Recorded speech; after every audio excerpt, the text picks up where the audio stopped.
China on panic mode na naman. Dahil advanced missile system ng Amerika na NMESIS, ang warship destroyer. Darating sa ating bansa para sa pagpapalakas ng ating depensa laban sa China. Bukod pa sa mga Typhoon missiles na nakadeploy na sa ating bansa.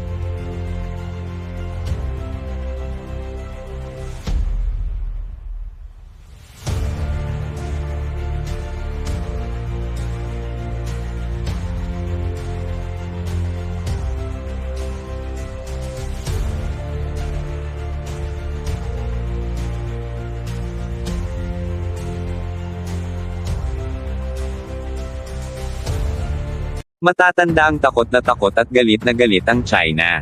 Nang malaman na may nakadeploy sa ating bansa na mga missile ng Amerika na kung tawagin ay Typhoon. At ito na nga, may paparating pa ulit na missile system sa atin na kung tawagin naman ay NMESIS, ang warship destroyer. Sigurado, lalong mag-aalburuto ang mga inchik nito.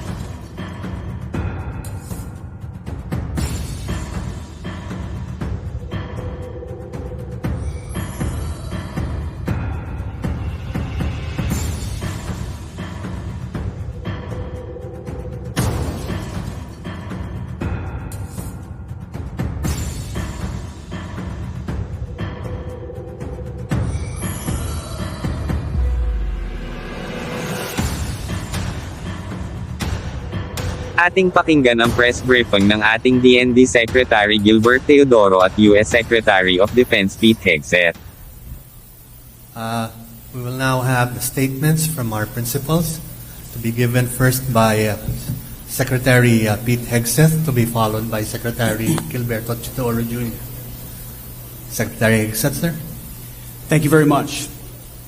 Well, good afternoon, Mr. Secretary. Thank you. For an incredibly productive afternoon. We're really glad to be here in Manila with Secretary Teodoro on my first trip as the Secretary of Defense in the Indo-Pacific. You know this, the audience knows this, the United States has been fighting shoulder to shoulder with the Philippines since World War II. Our partnership not only continues today, but we are doubling down on that partnership. And our ironclad alliance has never been stronger. This morning, I also had a chance to meet with President Marcos. And Secretary Teodoro and I just had as I described, very productive discussion about how to not just continue, but accelerate the progress in U.S.-Philippines alliance. We agreed on the next steps to reestablish, and that's key, re-establish deterrence in the Indo-Pacific region. These efforts build on an ongoing $500 million commitment in foreign military financing and other security assistance to support the Philippines' military modernization. First, we agreed that the United States will deploy additional advanced capabilities to the Philippines. This includes using the NMESIS anti-ship missile system and highly capable unmanned surface vehicles in exercise Balikatan this April. These systems will enable U.S. forces and the armed forces of the Philippines to train together on using advanced capabilities to defend the Philippines' sovereignty. Second, to enhance interoperability for high-end operations. We agreed to conduct bilateral Special Operation Forces training in the Batanes Islands. Did I get that right? Batanes, Islands.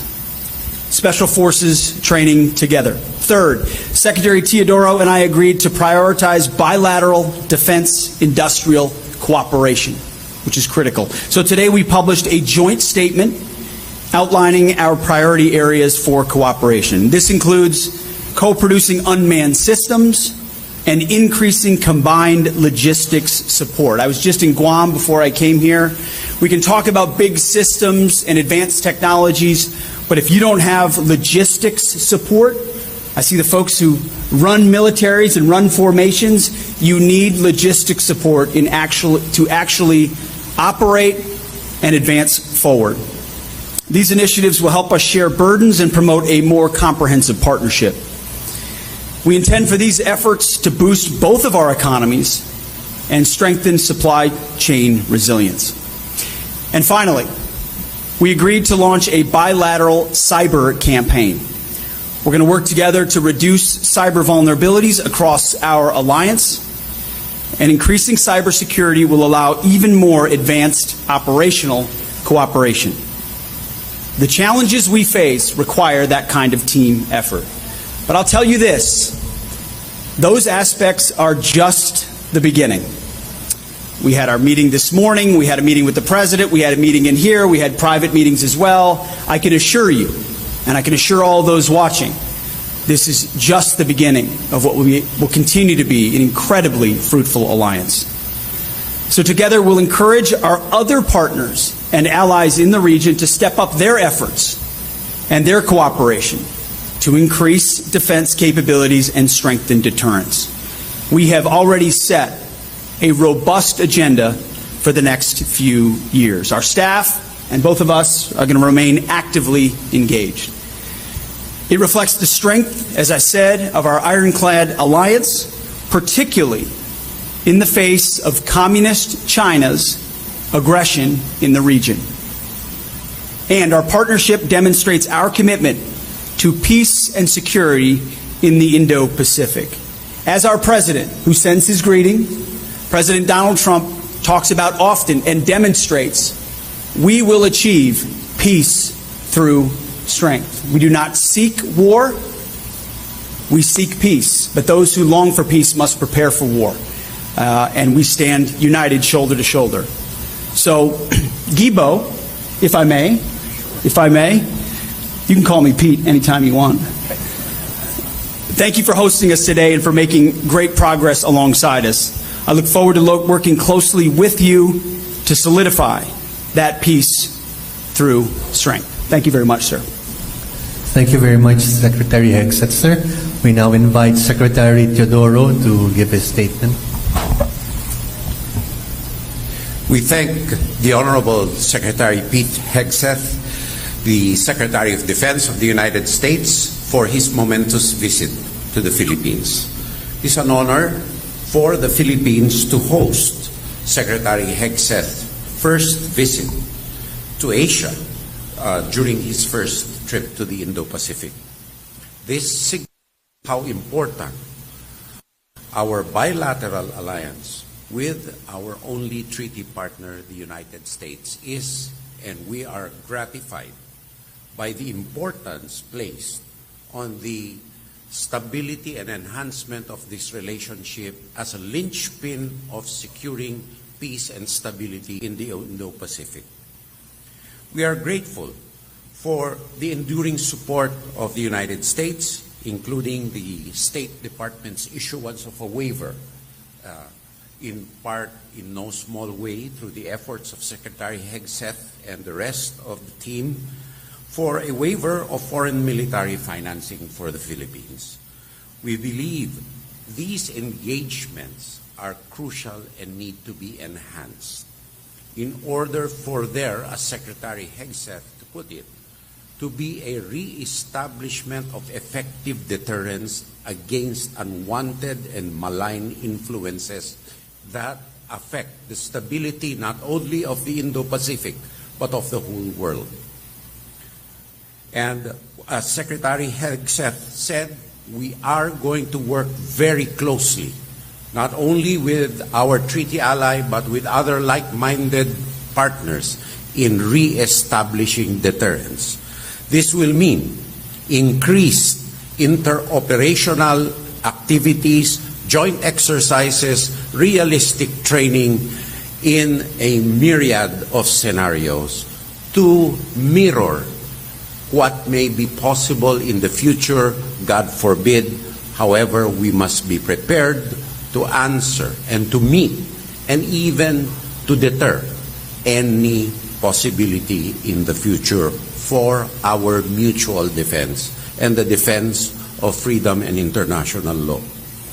During our discussions, we discussed the enhancement of the quality of Philippine investments in strategic basing, in capability upgrades, in the skill sets of our fighting men, women, and our civilian personnel to complement the comprehensive archipelagic defense concept, which has in its underpinnings not only the Philippine Constitution, but international law. The deployment of the NMESIS and other unmanned surface vehicles will hasten the introduction of these technologies into the vista of the Philippine Armed Forces and will train our troops to train for higher technological capabilities that we need for effective deterrence in the future. The Philippines is prepared and is in fact taking a more active role in rallying our other allies and like-minded nations to resist any attempt to change international law by acquiescence or a fait accompli in the South China Sea. The number of status of visiting forces agreements that we are entering into is for the rules-based international order is proof of this. Because of the increased interoperational activities, we expect increased rotational presence of like-minded and allied troops in the Philippines. With our strategic basing initiative, we will also expect a heightened tempo of the Philippine Armed Force for external and territorial defense to put in our share of deterrence. And we will also expect a hastening of our capability upgrades and our logistical support facilities to support deterrence. And deterrence comes also with synergy with humanitarian assistance and disaster response, because natural calamities hit us the hardest at this time, particularly in the Philippines, which is one of the most vulnerable countries in the world. We will enhance our current EDCA locations and we will make improvements. Mind you, these are Philippine bases of which we have to invest in. We will enhance them for logistical support. We have talked about establishing a sustainable, effective, and business case focused defense industrial base, which suits our national interests and advances our economic, defense, and other cooperative resilience activities, which are of benefit not only to each one's economy, but on partnerships and synergies, so that there can be a multiplier effect on the enhancements to different sectors of our societies, of both our peoples. As we know, the relationship between the Philippines and the United States is not unipolar. It is multipolar. And the most important thing are people-to-people exchanges, but also commerce, defense, education, language, and the NBA. This initiative will support the self-reliance defense program of the Philippines and other initiatives of the United States government. On cybersecurity cooperation, as rightly said by Secretary Hegseth, we need to work hand in hand to develop resilience and security of our cybersecurity networks. When we work in partnerships, we need to keep those flows of information secure. We need to keep our own operations secure. And we need to tap each other's expertise, best practices, and hardware in order to secure our cyber systems. And this is not a one-stop deal. It goes on and on as threats evolve. So therefore, we are firming up our shop for IT and for cyber to work hand in hand with our treaty partner for mutual resilience and enhancements. In closing, I would like to categorically state that what is at stake in our unilateral and bilateral activities is not merely the security of either the United States or of the Philippines. We are facing a common threat, which now is the overreach of the Communist Party of China. So the Indo-Pacific, the rule of international law, freedom of navigation, and individual personal freedoms are what are at stake here. Therefore, as President Marcos has stated, U.S. leadership is essential to the continuing peace and stability of the Indo-Pacific. We look forward to the outcomes on the working levels of what we have agreed to and discussed here during our meeting, especially as we mark this year the 80th anniversary next year of Philippine-U.S. ties in 2026. Once again, we are very thankful for the visit of Secretary Pete, who has not only built rapport with the Department of National Defense, but with the PT session with our troops, he has truly made his mark. Thank you for your visit, Secretary Pete. Thank you very much, Secretary Teodoro, sir. We will now begin our question and answer portion. I now invite our co-moderator this afternoon, Mr. Sean Parnell, DOD spokesperson, to call the name of the first journalist. Well, thank you. Bill from the Washington Times. Hi. Bill Gertz with the Washington Times. China is waging aggressive gray zone warfare in the South China Sea. Will the Trump administration order the Navy's 7th Fleet to provide a greater enduring naval presence in the South China Sea, considering the Biden administration failed to provide visible support there to a key U.S. ally, the Philippines? Well, Bill, it's a great question. You're right. What we're dealing with right now is many years of deferred maintenance, of weakness, that we need to reestablish strength and deterrence in multiple places around the globe, but pertinently today for this region. There was a lot of talk about shifting, a lot of talk about emphasis on the Indo-Pacific, a lot of talk about allies. What the Trump administration will do is deliver, is truly prioritize and shift to this region of the world in a way that is unprecedented to match the threats of the future, with a recognition that for the 21st century to be a free century, America needs to stand alongside our allies and partners, shoulder to shoulder. Today it's the Philippines, tomorrow it's Japan, it will be Australia and South Korea and other nations in this part of the world, where together, by, with, and through, we will establish the deterrence necessary to prevent war. You mentioned the 7th Fleet. It's not my job to determine where the 7th Fleet goes. I defer to Admiral Paparo and his war plans, real war plans.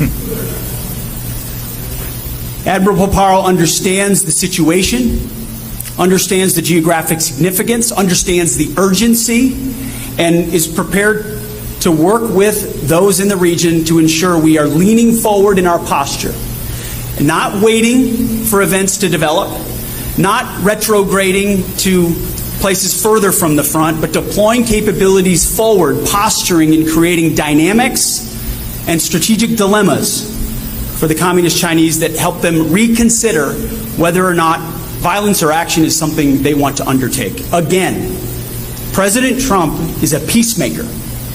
President Trump seeks peace. That's my message here as well. But in order to bring that peace, we will be strong. Our allies will know we stand with them.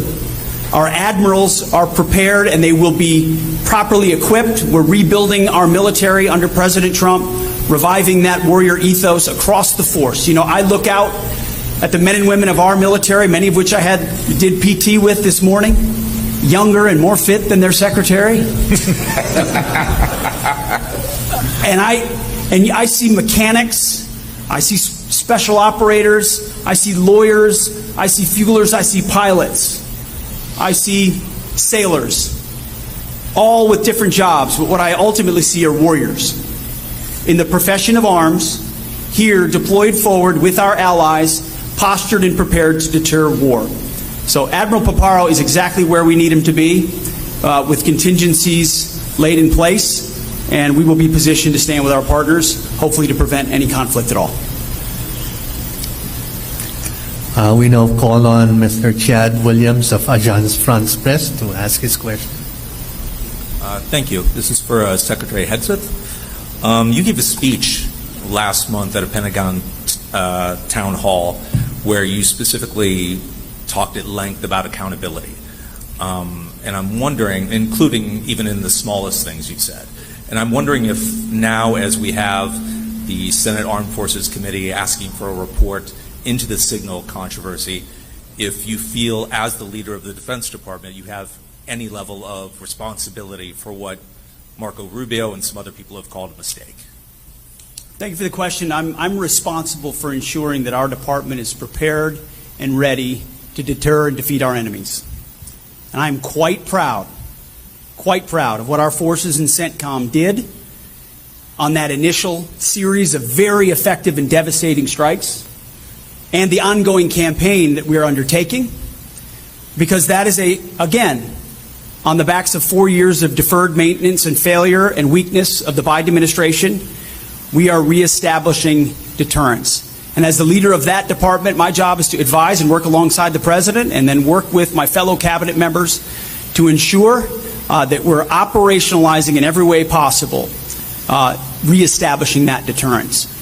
So we will ensure the freedom of navigation returns to that part of the world, just as pertinent to our conversation today, freedom of navigation is something the Philippines experiences in the South China Sea or the West Philippine Sea.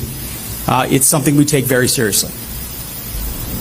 So we'll go with Kazu next. Thank you so much for having us today. So I have a question for Secretary Hegseth. How do you evaluate the trilateral cooperation between the U.S., the Philippines, and Japan in deterring China? And do you intend to take a leadership of it? Well, thank you for the question. I'd love to have the Secretary answer as well. As he mentioned, this is not just country-to-country bilateral cooperation. This is trilateral. It's multilateral. The broader our alliance, the better. The more security cooperation, the better. The more interoperability, the better. The more contingencies, the better. Again, the more strategic dilemmas for our adversaries, the better. And so we're here in the Philippines to strengthen that partnership. We'll be in Japan to do the same. I believe as we speak, all three countries are sailing together right now in the region. So we have that kind of security cooperation happening right now with our navies at sea, sending those signals of cooperation. And I know President Trump values greatly the ability to bring together an alliance, as opposed to just unilateral action, which is never as effective. But I would defer to the Secretary's thoughts as well. Well, thank you very much, Secretary Hegseth. The trilateral cooperation has been going at a very fast pace. As a matter of fact, we also, aside from the multilateral cooperative activity right now ongoing, Japan has just announced its inauguration of the Joint Operational Command under General Nagumo, which is at the operational level a result of our trilateral partnership. A lot of activities are ongoing, and we are merging and meshing these capabilities together with Australia at a speed which we have not seen in a long time. For the last question, we'll have J.P. Soriano of GMA News. Secretary Tidoro, Secretary Hegseth, welcome to Manila. Can you confirm the current status and estimated arrival date for the deployment of the mid-range capability Typhoon missile from the Indo-PACOM to the Philippines? And since Secretary Tidoro mentioned EDCA, Secretary Hegseth, how many more EDCA sites should Manila consider establishing in the Philippines, and how soon could that expansion take place? Additionally, and last question, how do you respond to China's warning regarding military cooperation with Manila, particularly their assertion to the Philippine government that, and I quote Chinese MOFA, nothing good could come from opening the door to a predator? Thank you. Go ahead. On the EDCA sites, as I stated earlier, that they will remain as such, and enhanced development will be taken thereon. On the medium-range capabilities, we will neither confirm nor deny any deployments. We will train as we see fit, and the Philippine Armed Forces will equip as it sees fit. And lastly, let the facts speak for themselves. I mean, where did the quote come from on the predator thing? Chinese MOFA. I think their worldview is really quite limited. That's why the robotic quality of their statements. I think that characterizing people who do not appropriate parts of the South China Sea as their own, as they do the 10-dash line, speaks loudly of themselves rather than others. And there was a collatilla to that, I believe, that the Philippines should not be a mouthpiece of any other country. You know, that's once again the product of a limited worldview, of a closed society. We don't practice propaganda in this country. We practice free speech and democracy. So the Philippines is not a mouthpiece, unlike they themselves, who are mouthpieces of Xi Jinping thought. You know, the problem is, you will hear me, the United States will hear me, Filipinos will hear me, but 1 billion or more Chinese won't get to hear what I said. Powerful words. I will just add two things. There's a long line of countries in the past who have attempted to test U.S. resolve. We are resolved at this time, at this moment, to work with our partners to reestablish the warrior ethos, to rebuild our military and reestablish deterrence, and come alongside our allies and partners, first and foremost, in this region.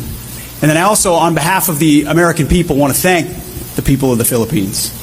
I want to thank you for your friendship. I want to thank you for your partnership. I want to thank you for your love of our country and our of yours. It is a long, enduring friendship and partnership. So much so that myself and my team will be heading to the U.S. military cemetery here in the Philippines later on today. Which, shame on me, I knew there was a large one here. I didn't know it was the largest outside of the United States U.S. service member graveyard in the world. What a demonstration of the sacrifice America has been willing to make over decades, the resolve that generations of Americans have been willing to show for the cause of freedom. We don't seek intervention. President Trump has made it clear we don't seek war. We don't seek to nation build. We don't seek to use chess pieces and move them around the board. All we seek is peace. All we seek is freedom and cooperation and mutual benefit. And we find that in friends like our friends in the Philippines. But do not mistake our friendship. Do not mistake our belief in peace and our desire for peace for a lack of resolve. Too many have. And America still stands strong today and will continue into the future. So I want to thank you all. Thank you very much, sirs.